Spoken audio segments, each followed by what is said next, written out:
Journey deep into Alaska with former Governor Sarah Palin and her husband Todd. Now, you've heard the debate about ANWR and oil drilling, but to understand the issue, you need to actually see the land that is the battleground of this war. You are, right now, as always, On the Record is taking you where few people ever go. We're on a plane headed from Anchorage to ANWR. Any idea how far that is? We've been in the plane now for quite a long time. About 800 miles. We'll be flying. It's sort of fun. We saw Mount McKinley, past Mount McKinley.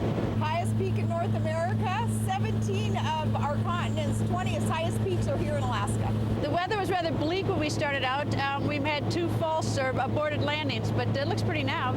It's par for the course. Weather comes in, changes so quickly in Alaska. You don't mess around with Mother Nature either. If she says you're not going to fly that day, you don't push it, you don't fly. You worked on the North Slope. How long? From '89 to last summer. So. Now, the American people know the Gulf of Mexico, and they know Prudhoe Bay. In terms of the drilling, let's do some basics. Different situation in terms of even depth? Yeah, we have shallow water that we're drilling in offshore in Alaska. It's Arctic conditions, completely different than the Gulf, and different technology is needed. Night and day as far as development. Arctic environment compared to the Gulf environment. So, like turbines, for example, they're built to perform in peak performance in the Arctic. What about we've seen the horrible tragedy or catastrophe in the Gulf of Mexico. Even trying to clean up a spill there is so different, isn't it? Yeah, it's been unprecedented what we saw down there. It's all the more reason that we start looking back onshore at all the huge reservoirs that are rich with oil and gas and tap into them again. All right. You're a bigger fan of onshore as opposed to offshore. Absolutely. It's safer to drill. It's more fruitful. And with the stroke of a pen, Congress, our president, could allow more onshore drilling in these proven reserves. All right, let's back up.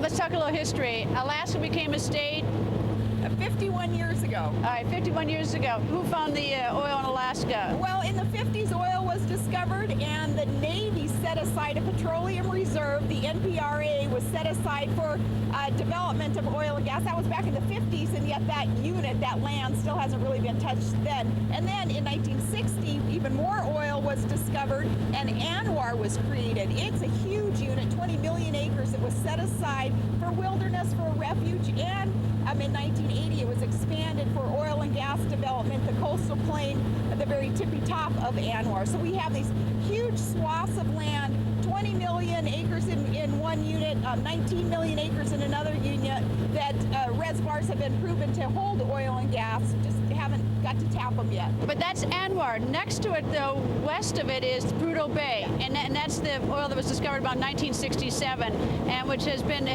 is where you worked. Yeah.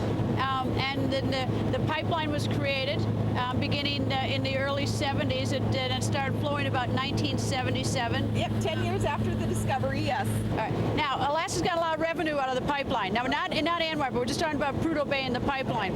Got a lot of money out of that. A lot of money out of oil developments with leases, with essentially rent of the surface and the subsurface development generates revenue for Alaskans. 85% of our state budget is reliant on oil development. That's where we receive our dollars. That's why we don't have a state income tax or property taxes or state sales tax up here. Did you work on the actual pipeline?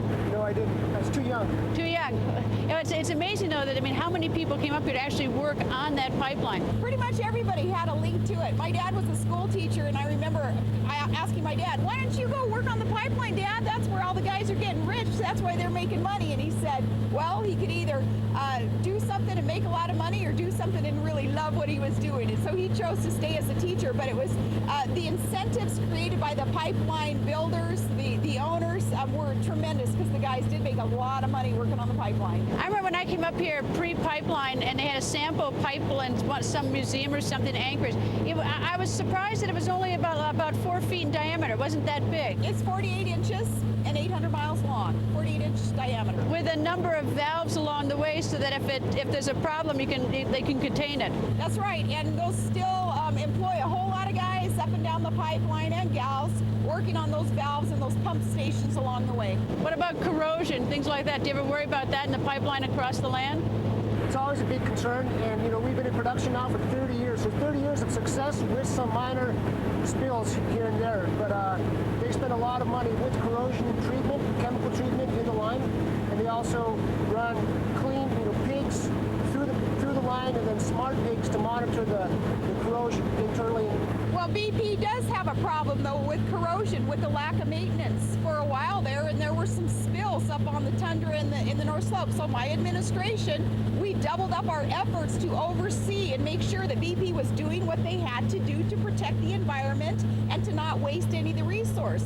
So I set up the Petroleum Systems Integrity Office for on state land. If the BP and all the other companies had got to maintain their infrastructure, and it is aging infrastructure, 30 years old, but that's no excuse for BP and the other companies not to adhere to what it is that the public who owns the resource demands of them, and that is maintenance of those facilities. That pipeline is pretty amazing in terms of, it was quite controversial. Going back to even the vote, Spiro Agnew, the vice president, had to break the tie and had to vote in order to get this pipeline. Yeah. And can you imagine if that pipeline would not have been built at its peak, supplying 20% of the domestic supply of energy?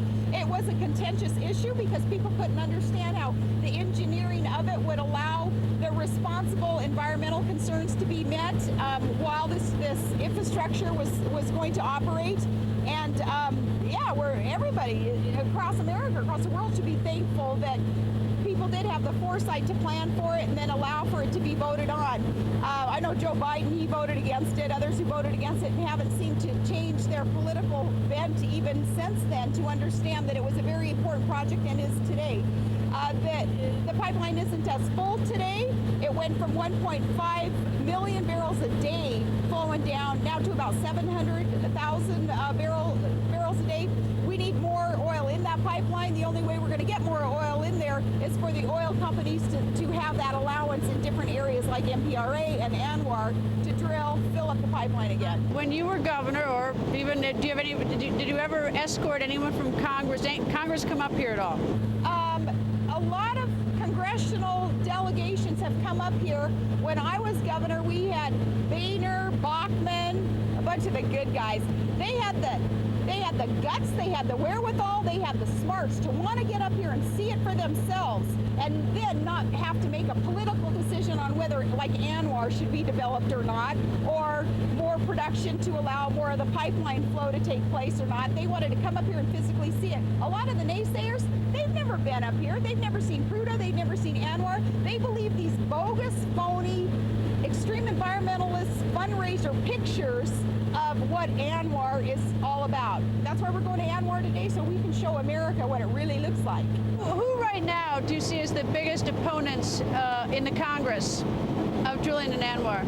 The extreme politicians over on the left who want to buy into those extreme environmentalists who claim that there is no way you can responsibly develop a plot of land that was set aside for oil and gas development. And of course, this is the poster child, ANWR is. It is the fundraiser for environmentalists to make their money. But we've come close a few times to allow, with that stroke of a pen, some development in that 1002 area, the coastal plain that was set aside for the development. A Republican-led Congress some years ago voted for it. Clinton vetoed it. We've seen the ups and downs, politically speaking, of this battle for so many years, but there is no reason anymore, Greta. It doesn't make any sense to keep this plain locked up when it's for development, it's for exploration. That's what the purpose was. I guess the reason I ask is because it makes such a difference if you see something, and it seems to me that anyone who was opposed it, who was in a position of power, ought to come look at it.